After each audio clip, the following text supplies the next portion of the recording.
Why is it so hard to do the things we say we want to do? You want to work out, but Netflix says hello. You want to write that report, but suddenly cleaning your entire apartment feels urgent. Here's the truth. Motivation is not about being lazy or disciplined. It's about hacking your brain. In this video, we're diving into 5 science-backed, slightly weird tricks that can push you into action, even when your brain is screaming, meh. By the end of this video, you'll understand how commitment devices, implementation intentions, and even the fear of loss can be used to your advantage. Let's break it down.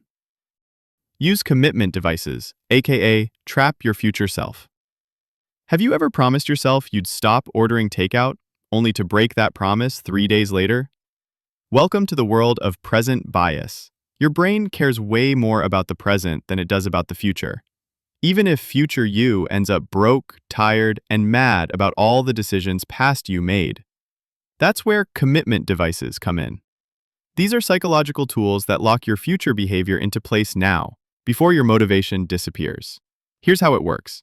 You voluntarily limit your future choices in a way that makes it harder for you to back out later. Examples? Delete food delivery apps. Use website blockers like Cold Turkey or Freedom. Publicly commit to a goal so that failure equals embarrassment. Put actual money on the line, like using sites where you lose money if you don't follow through. You're basically using your present motivation to protect yourself against future procrastination. It's like setting a trap for yourself. And it works because your brain hates losing what it already has, which leads us to leverage loss aversion, because you hate losing more than you love winning. Imagine I give you $100. Feels good, right? Now imagine I take $100 away from you. That sting? It's more intense than the joy you felt when I gave it to you. That's loss aversion, and it's a powerful psychological bias. In short, we feel the pain of loss about twice as strongly as we feel the pleasure of gain.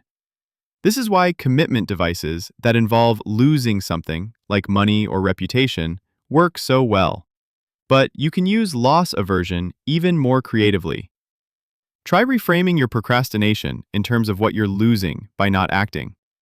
If I don't exercise, I'm losing energy and long-term health. If I skip this project, I'm losing out on opportunities for promotion.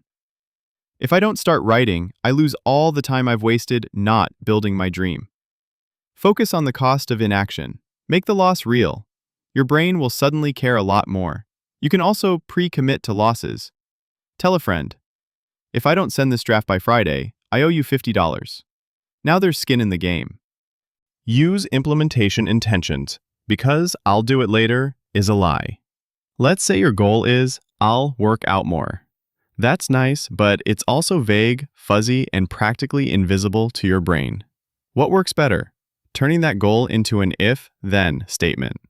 This is called an implementation intention, and it's shockingly effective. Here's the formula. If trigger happens, then I will specific action. Instead of I'll eat healthier, try if it's 12 p.m., then I'll eat a salad before anything else. Instead of I'll write more, try if it's 9 a.m. on a weekday, then I will open my writing document and write 200 words. These statements link your intention to a clear cue, time, location, or even emotion. That way, your brain doesn't have to guess when it should act. Studies show people who use implementation intentions are 2 to 3 times more likely to follow through. It's like setting up little booby traps for your bad habits and laying out neon signs for the good ones. Create micro-milestones, because progress is a dopamine machine. Ever check something off your to-do list that you've already done just so you could feel the satisfaction of crossing it off? That's dopamine at work. Your brain loves completing things, even small things. And this is where micro-milestones come in. Instead of setting one big, intimidating goal, like write a book, break it down into absurdly small steps. Open the document. Write the first sentence. Write 100 words. Save the file. Each time you hit one, your brain gets a mini dopamine hit. And that little spark of pleasure, it fuels the next step. Progress feels good. It creates a sense of momentum. And momentum creates motivation, not the other way around. This trick also hijacks the Zeigarnik effect, the psychological tendency to remember unfinished tasks more than finished ones. Once you start a task, your brain wants to finish it. So make the starting line ridiculously easy. Make it feel stupid simple. Let your brain chase the rest. Temptation bundling. Pair the meh with the Let's face it, some tasks will never be fun. Cleaning the kitchen, studying for a test, doing your taxes. But you can make them less painful or even enjoyable by combining them with something you do like. This is called temptation bundling. Invented by behavioral economist Katie Milkman, it's a method of pairing a want activity with a should activity. For example, only watch your favorite show while folding laundry. Only listen to your favorite podcast while running. Only drink fancy coffee while working on a boring spreadsheet. This works because you're linking a reward to the behavior you normally avoid. Over time, your brain starts associating the task with something it enjoys. You might even look forward to doing it. Just make sure the reward doesn't happen without the task. That's the key. Motivation isn't about hype. It's not about watching motivational videos until 2 a.m. and telling yourself, I'll change everything tomorrow.